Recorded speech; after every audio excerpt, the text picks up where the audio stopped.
En cambio, mira, imagina que yo quiera caminar, por poner un ejemplo, que nunca he visto a alguien que camine, mira, imagina que yo quiero caminar por jugar. Yo quiero caminar primero con una pierna hacia adelante, luego con una pierna chueca, luego con la otra pierna chueca, luego la otra pierna por acá. ¿Estoy haciendo los mismos pasos a cada rato, sí o no? No, estoy cambiando porque la una la puse recta, la otra la puse chueca, la otra la volví a poner chueca, luego la volví a poner recta, etc. Estoy haciendo praxia, porque estoy haciendo pasos diferentes. Pasos diferentes.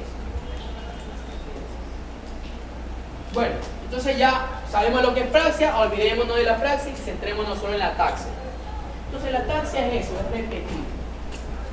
Pero para yo poder repetir, es decir, para poder coordinar, yo utilizo a la vía piramidal y a la vía de la coordinación. Porque la vía piramidal sabe crear movimientos, pero no sabe repetirlos.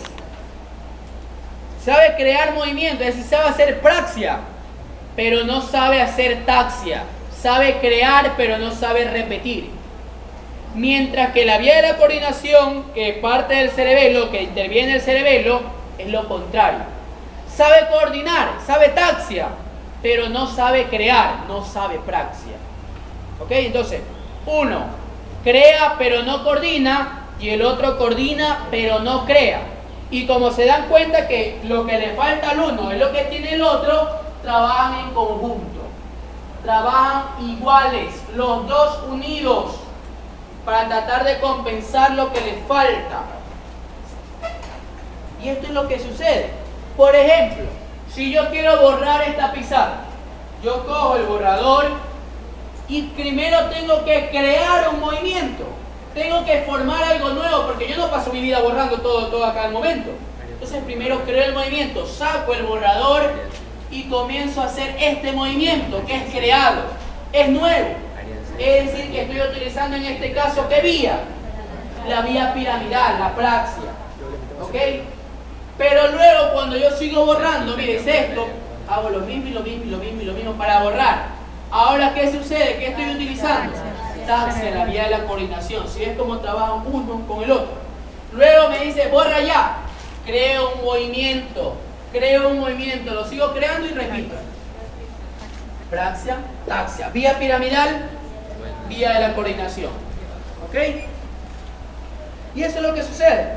Pero vamos a ver neurofisiológicamente, fisiológicamente y neuroanatómicamente qué es lo que está pasando dentro de nuestro cuerpo, que eso es lo que amerita en esta materia. Y así entenderán también por qué un hemisferio cerebeloso derecho controla el lado derecho. Entonces vamos a dibujar de manera rápida a la corteza cerebral, área 4, unidos por el cuerpo calloso. Acá abajo está el mesencéfalo, la protuberancia y el bulbo raquídeo.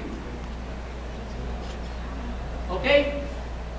Protuberancia, bulbo raquídeo, detrás de ellos está el cerebelo, un hemisferio, otro hemisferio, por dentro del núcleo dentado.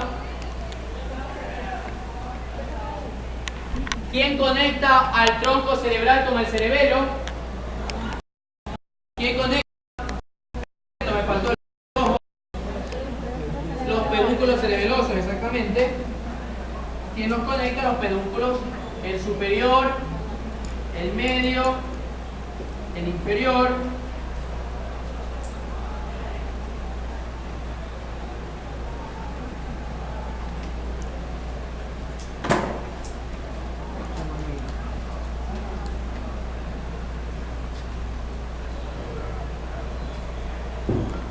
¿Ok? Entonces conectados con el pedúnculo cerebeloso.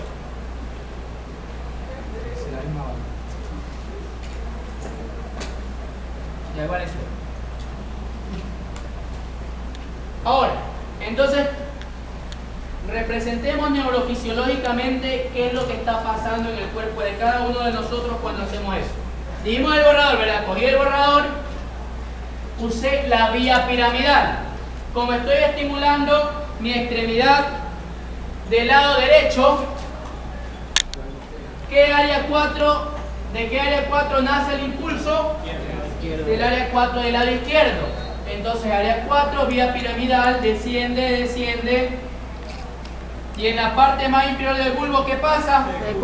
Se descusa, se va a mi extremidad derecha. Listo, cumplí la orden. Cumplí la orden inicial. Creé un movimiento. Pero ahora, ¿qué tengo que hacer? Coordinar. Pero ¿qué es lo que sucede? Que la vía piramidal no sabe coordinar. Entonces la vía piramidal, yo estoy así, y la vía piramidal que está acá abajo dice, chuzo, ¿y ahora qué hago si yo no sé repetir? Entonces le manda la señal al área 4 y le dice, ¿sabes qué? Ya tocó repetir y eso yo no sé. Avísale al cerebelo que él es el que me ayuda a repetir. Entonces la corteza cerebral manda la orden o manda la señal al cerebelo para que él envíe un emisario, un fascículo que le permita repetir. Entonces nace la señal aquí, miren que pongo número 1, la orden baja, en la protuberancia hace otro estacionamiento, 2, de ahí por medio del pedúnculo cerebeloso medio se decusa y se va al hemisferio cerebeloso opuesto, 3, de ahí va al núcleo dentado, 4, por medio del pedúnculo cerebeloso superior se va al núcleo rojo, 5, de ahí se va al tálamo, 6, y llega la orden otra vez. Primero al área 6 de Brodmann, que es la que idea el acto motor, y luego al área 4. La cosa es que llega a la corteza cerebral. Si es la orden nació y dice, ya, vamos a empezar al cerebelo, que él es el que sabe repetir. Protuberancia, y va al cerebelo. El cerebelo le dice al núcleo dentado, enséñale. Manda la señal y vuelve al cerebro, la corteza cerebral. Y de ahí baja junto con la vía piramidal para coordinar. ¿Ya? Entonces veamos el fascículo uniendo lo que ha pasado. Vía córtico, ponto, cerebelo, dento, rubro, tálamo, cortical. Entonces la vía de la coordinación es una vía córtico-ponto, cerebelo, dento, rubro, tálamo, cortical. ¿Ok?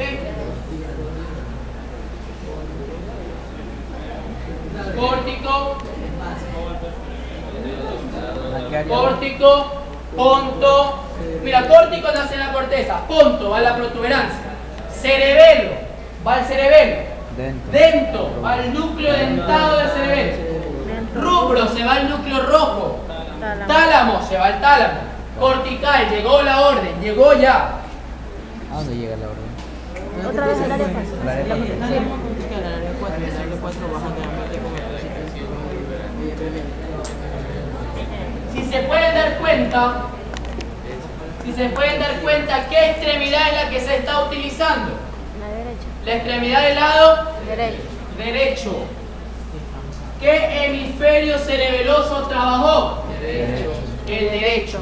Por este sinnúmero de decusaciones y de cruces de fascículos es que el hemisferio cerebeloso derecho controla el lado derecho. Hay más decusaciones, pero esta es la más importante. Esta es la llamada vía de la coordinación.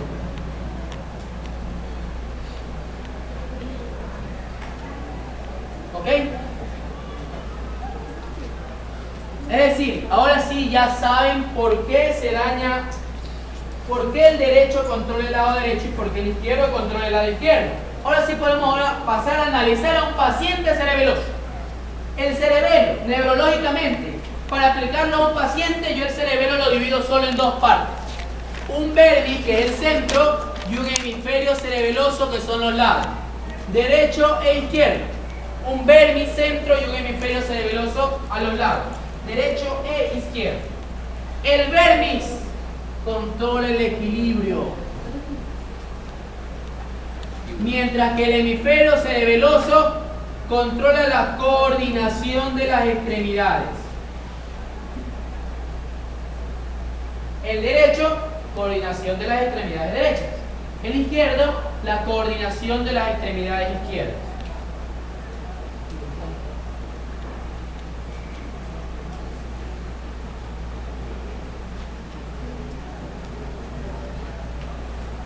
¿Ok? Equilibrio verdes. Hemisferio cerebeloso, coordinación de las extremidades.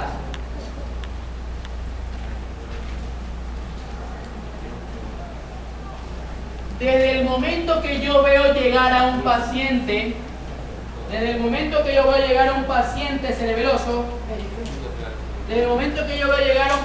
cerebeloso, yo puedo analizar su vermis. Solo viéndolo yo puedo analizar su vermis. Porque de entrada, si el paciente tiene alteración del equilibrio muy marcada, muy clara, así tenga los ojos abiertos, eso es una lesión cerebelosa. La típica marcha del ebrio, ¿verdad? El ebrio, como ya lo vimos desde el primer día de clases, el ebrio altera el cerebelo. Pero ahora saben la parte específica del cerebelo, vermis. Y si yo veo que hay una alteración del equilibrio, a veces llegan con andadores, porque si sueltan eso se marea. O a veces llega acompañado a un familiar, porque si se suelta se cae. Yo veo alteración del equilibrio y yo digo vermis, yo presumo entonces que mi paciente tiene algo que se llama síndrome vermiano.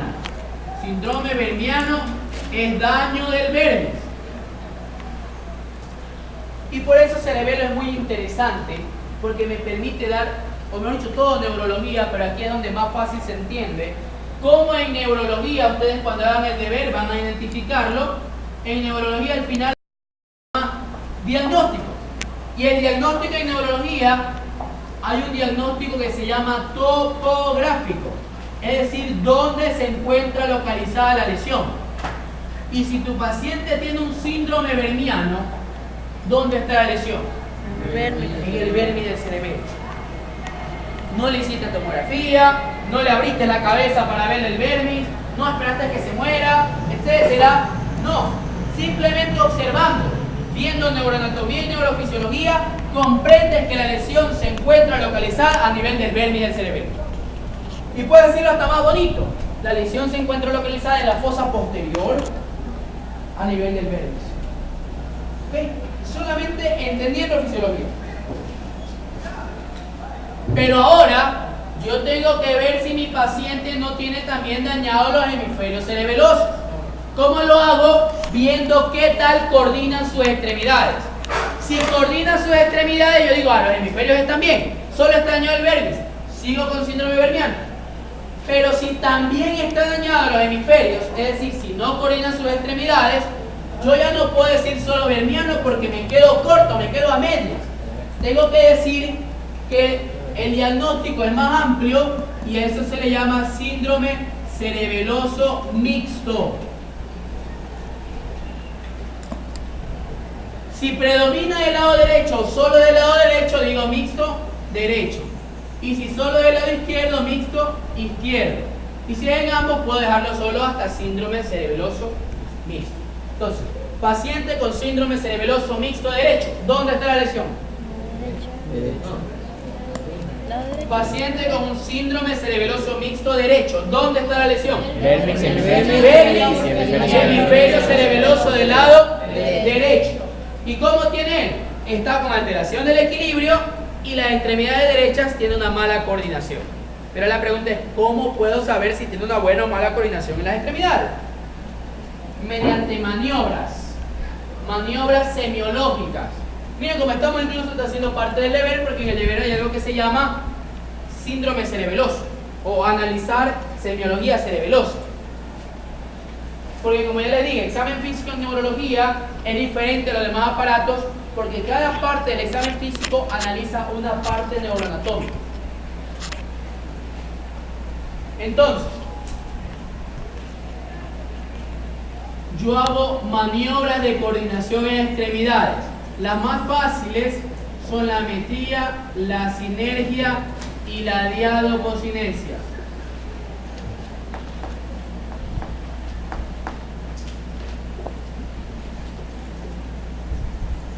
Metría. Metría es la capacidad que tienen nuestras extremidades para poder tocar un punto determinado. Capacidad para poder tocar un punto determinado. Y se hace mediante maniobras. Una se llama la prueba dedo-nariz y la otra la prueba talón-rodilla. Una es la prueba dedo-nariz y la otra es la prueba talón-rodilla. La dedo-nariz, obviamente, extremidades superiores, talón-rodilla, las inferiores. La más fácil, la dedo-nariz. ¿Cómo hace la prueba dedo-nariz? Su paciente sentado, porque puede tener fuera un nerviano y se va a marear, se va a caer. Y le dices a tu paciente que con la punta del dedo se toque la punta de la nariz. Pero tienes que utilizar la lógica y recordar este cuadrito, porque te puede hacer trampa. El paciente primero tiene que hacerlo sin ver la extremidad, mirando hacia el frente, no puede ver su extremidad. Porque si la mira, recuerda que la vía óptica tiene que ver con el equilibrio. Y entonces te está haciendo polla. Se está ayudando de la vía óptica para ver si en algo puede tener equilibrio. Entonces no puede ver, porque yo quiero ver cómo está el cerebelo, no me interesa ahorita la vía óptica. Además tiene que hacerlo rápido. Porque ¿qué pasa si lo hace lento? Si lo hace lento, ¿qué es lo que él inconscientemente está haciendo? Mira, hace primera. ¿La primera con qué vía lo utiliza? La primera, que es la que crea, vía piramidal. Entonces, ¿qué es lo que él hace? Tarda para que se olvide la vía piramidal. Entonces el siguiente movimiento también se ha creado. No coordina, porque en este caso estoy repitiendo. Si yo dejo de hacerlo, cambio el movimiento de mi mano, hago como que le estiro, como que le extiendo, estoy haciendo que el siguiente movimiento también sea creado. También actúe la vía piramidal, que ahorita no me interesa. Entonces tiene que hacerlo rápido, tiene que coordinar y luego con la otra extremidad. ¿Ok? Con la otra extremidad. No puede ver y tiene que hacerlo rápido. Si lo hace lento, tú ya comienzas a pensar que el paciente tiene una alteración en su coordinación. Además que tiene otra característica, que es un temblor, que lo vemos al final. Metría. Si no tiene una buena metría, metría es lo normal, es lo bueno. Si no tiene una buena metría, eso se llama dismetría. Ojo, yo les puedo poner paciente con alteración del equilibrio, metría, sinergia y diadococinesia del lado derecho. Síndrome vermiano. Porque metría, sinergia y diadococinesia es lo normal. ¿Ok? Si yo digo buena metría, está mal dicho, porque lo normal, si es que yo digo metría, ya está bien. Si yo digo dismetría, eso es lo anormal. Diadococinesia, sinergia vemos al final. Diadococinesia. Diadococinesia. La capacidad de hacer movimientos opuestos. Capacidad. Es una coordinación, pero en movimientos opuestos. Movimientos contrarios, movimientos opuestos. ¿Hasta aquí vamos a dar una pregunta? ¿Hasta aquí estamos claros? Entonces yo hago una prueba, dime. ¿La de talón rodilla cómo es? Lo mismo, solo que con el talón, solo que la rodilla. Pero es más complicado. Si está sentado para esta prueba es más fácil y aquí no me van a ver. Ya, talón rodilla, con el talón tocarse la rodilla y hacer exactamente lo mismo. La diadococinesia, obviamente la mano se tiene que poner preferentemente en los muslos. Pero aquí obviamente si me lo pongo aquí no se van a dar cuenta de lo que están atrás. Por eso voy a ponerlo en mi mano. En mi mano. El paciente tiene que hacer movimientos opuestos. Primero así y luego así. Y luego repito. ¿Ok? Movimientos opuestos. Y tiene que hacerlo en el mismo lugar. Porque si cambia, está creando un movimiento. Está usando vía piramidal. Entonces tiene que hacerlo movimientos opuestos. Vamos a pegar las marionetas. ¿Ok? Ya sé esto. Y acuérdate que tiene que hacerlo rápido. ¿Ok?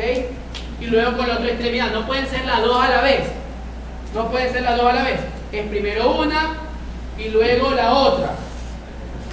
Si el paciente hace esto, no coordina bien, se equivoca, se olvida, te cambia de lugar, está alterada la coordinación en esa extremidad y a eso se llama adiadococinesis.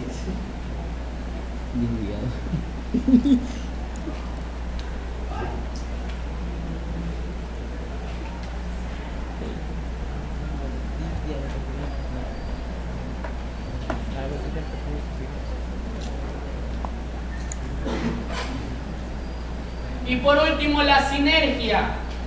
La sinergia es la relación entre los músculos agonistas y antagonistas. Ellos trabajan en conjunto. Los músculos agonistas y antagonistas trabajan en conjunto. Porque si yo elevo mi brazo para hacer cualquier maniobra, está habiendo estímulo cerebeloso. Porque cuando yo elevo mi brazo, estoy estimulando los músculos que elevan el brazo, pero estoy inhibiendo los que hagan bajar el brazo. Porque si los dos actuaran, no supiera qué hacer. Entonces ellos dos están trabajando en conjunto y dicen, a ver, va a elevarse el brazo, tú sigue, que yo descanso. Y luego yo trabajo, que tú vas a descansar. Esa coordinación la da el cerebelo también. Entonces, esa relación la da.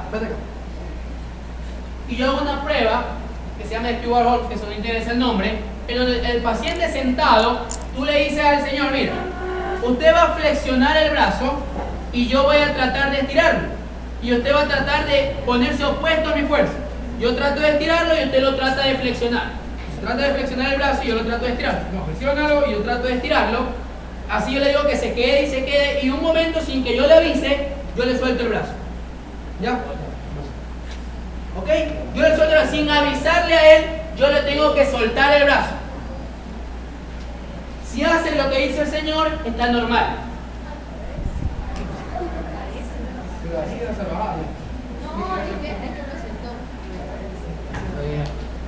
Disinergia. ¿Ok? ¿Qué es lo que sucede? Mira. Cuando él está tratando de flexionar el brazo y yo estoy haciendo lo opuesto, ¿cómo yo estoy actuando? Como un músculo antagonista. Yo soy una especie de músculo antagonista externo. Yo estoy haciendo un músculo antagonista y él trata de flexionar su brazo. Cuando yo lo suelto, ¿qué va a suceder? Si sus músculos de la flexión continúan trabajando, él se va a golpear la cara, se va a dirigir el brazo muy hacia atrás, va a suceder algo no normal que indica que no están trabajando en conjunto. Lo que sucede normalmente es que al ceder ese estímulo externo, ¿qué es lo que sucede? El cuerpo se da cuenta de que esa fuerza de flexión es demasiado exagerada. Entonces el músculo antagonista hace que se detenga el brazo, porque sabe que va a suceder algo malo, una lesión. Trabajan en conjunto. Le dice, mira, yo voy a trabajar ahora porque si tú sigues en flexión te vas a golpear la cara. Entonces yo detengo el brazo. Hay una relación entre los músculos agonistas y antagonistas. Si no sucede eso, está alterada la sinergia y eso se llama disinergia.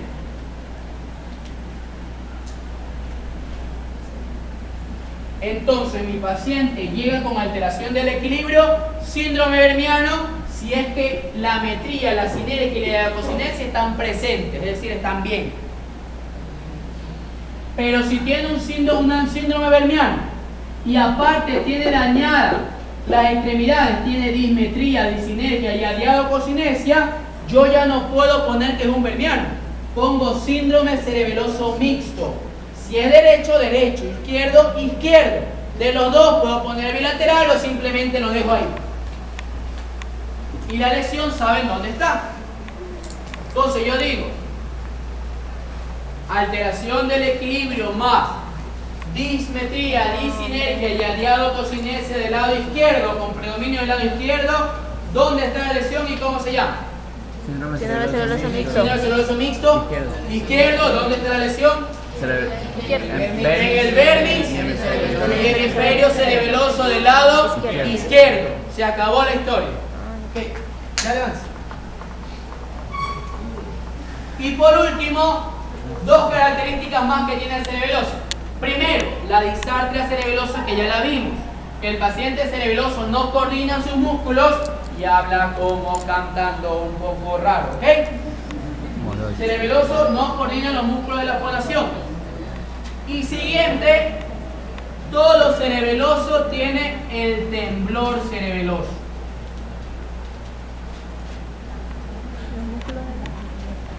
Me va a decir entonces yo cómo lo diferencio entonces del Parkinson. Si el Parkinson también tiene temblor.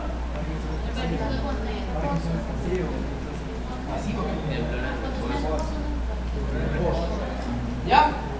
Entonces puede haber una confusión entre el temblor del Parkinson y el temblor cerebroso, porque además el parkinsoniano también puede tener equilibrio, el parkinsoniano camina ¿ok? Y también la última clase, como la característica del Parkinson. Pero la diferencia es la siguiente: el temblor del Parkinson, ¿por qué se da? Fisiología del temblor del Parkinson. ¿Por qué se da el temblor del Parkinson? ¿Qué está alterado ahí? Se daña el loco níger, no hay dopamina. No hay dopamina y por ende se libera la acetilcolina. La acetilcolina es una sustancia que permite contracciones musculares. Es decir, que el paciente con Parkinson tiene contracciones exageradas y no controladas debido al exceso de acetilcolina. Pero su temblor es observable y visible solamente en reposo. Cuando él tiene la mano sin hacer nada, le comienza a temblar, porque la acetilcolina se libera, no está haciendo nada, entonces la acetilcolina se libera. Pero ¿qué pasa cuando él mueve la extremidad, cuando él hace actividad? Está utilizando la acetilcolina que tiene de más, entonces el temblor desaparece. En reposo tiembla, pero en actividad el temblor desaparece porque está usando la acetilcolina. ¿Ok? Comienza a usar la acetilcolina, deja de moverse y comienza a temblar. El temblor del parkinsoniano es de reposo.